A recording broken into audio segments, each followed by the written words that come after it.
Et salut à tous, c'est Kevin et on se retrouve aujourd'hui pour une nouvelle vidéo d'analyse crypto. Aujourd'hui, très rapide, nous allons faire le point sur BTC, rapidement ETH également. L'objectif c'est simplement de faire une update par rapport à ce que je vous ai dit hier et à voir où est-ce qu'on en est dans notre trade. Alors juste avant ça, n'hésitez pas à vous abonner, on est bientôt 1500 sur la chaîne, on doit être quelque chose comme 1485, quelque chose comme ça. Donc bientôt 1500, donc bravo à tous, félicitations et puis surtout bienvenue à toutes les nouvelles personnes. J'espère que vous vous sentirez bien avec nous. Concernant les lives, comme je vous avais dit, je vais faire des lives principalement le soir entre 19 et 22 heures et principalement du vendredi au dimanche. Je verrai pour ensuite en faire davantage, mais pour le moment, on va se focaliser sur le week-end et plutôt le soir entre 19 et 22 heures. N'hésitez pas à me proposer d'autres choses en commentaire de cette vidéo pour me dire ce que vous préfériez que je fasse en termes de live, à quelle heure et également quel type de contenu je peux vous proposer. Alors concernant BTC, c'est très simple. On avait vu hier que on avait eu un trade suite à la chasse au sud enfin à la cassure de ce range. On a récupéré toute la liquidité. Ensuite, on avait deux solutions. Soit on faisait un pullback et on avait une continuité baissière. Dans ce cas-là, on avait un trade à la baisse.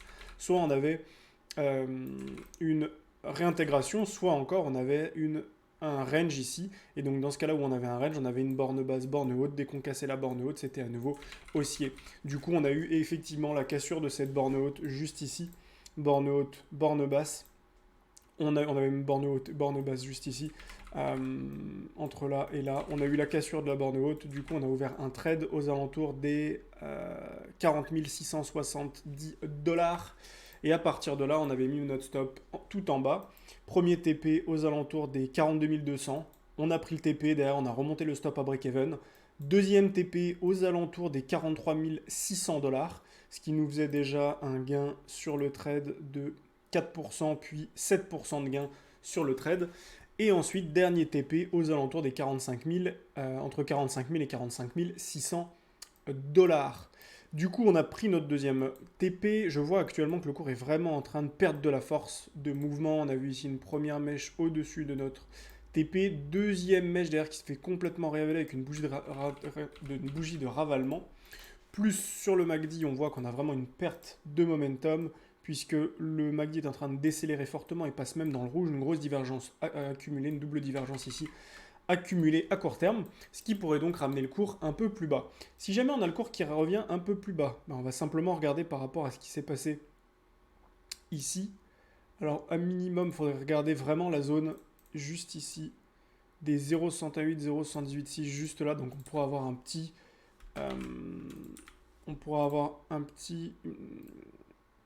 un cours qui pourrait, un petit repli des cours, pardon, entre 2,5 et 3,5%, et même un petit peu plus bas, parce que j'ai vraiment l'impression qu'ici, je pense d'ailleurs que si je prends par rapport au point le plus bas, point le plus haut, ici, on pourra avoir un rejet entre 0,68 et 0,786.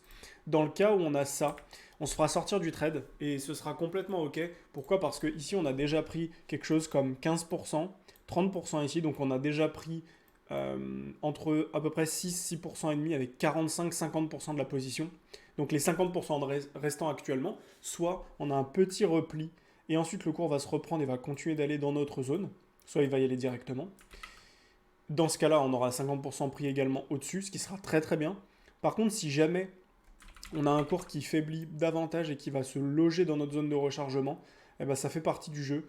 Et dans ce cas-là, on se fera sortir, mais on se fera sortir sans perte. Et en plus de ça, si on vient dans cette zone et que le marché repart à la hausse, c'est-à-dire fait une structure haussière, avec comme par exemple un range ou bien un W bottom, en venant retester le bas de canal, à ce moment-là, on pourra à nouveau re-rentrer, remettre le stop juste en dessous et aller chercher notre dernière zone. Donc je vais vraiment suivre ça dans les prochaines heures et les prochains jours et je vous tiens au courant sur BTC, mais pour l'instant, il n'y a rien qui change sur le plan, on laisse notre trade comme ça.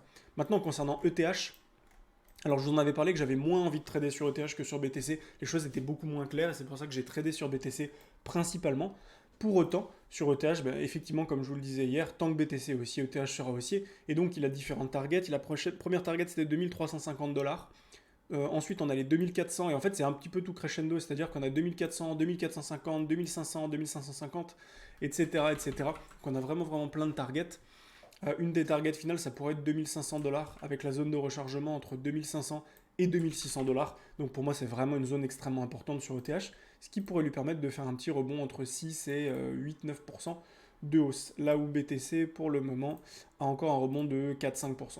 Donc à voir ETH s'il arrive à revenir dans sa zone de rechargement ou bien si simplement il va venir retester le haut du canal qui est juste ici aux alentours des 2400. Si ETH se fait ça, se fait rejeter et qu'en même temps on a BTC qui vient tester sa zone de rechargement ici et qui ressort à la baisse, il faudra vraiment s'attendre à un mouvement correctif plus important et donc pourquoi pas revenir au moins dans le bas du canal pour BTC, voire même plus bas et faire une continuité baissière. Ce qui pourrait ressembler à plus long terme à quelque chose comme ça, c'est-à-dire première jambe baissière, qu'on duplique ici, deuxième jambe baissière comme ceci, qui nous ramènerait vers les 34 000, 35 000 $, voire même un peu plus bas en mèche, avec globalement un cours qui pourrait venir taper sous les 33 000 $, tout ici.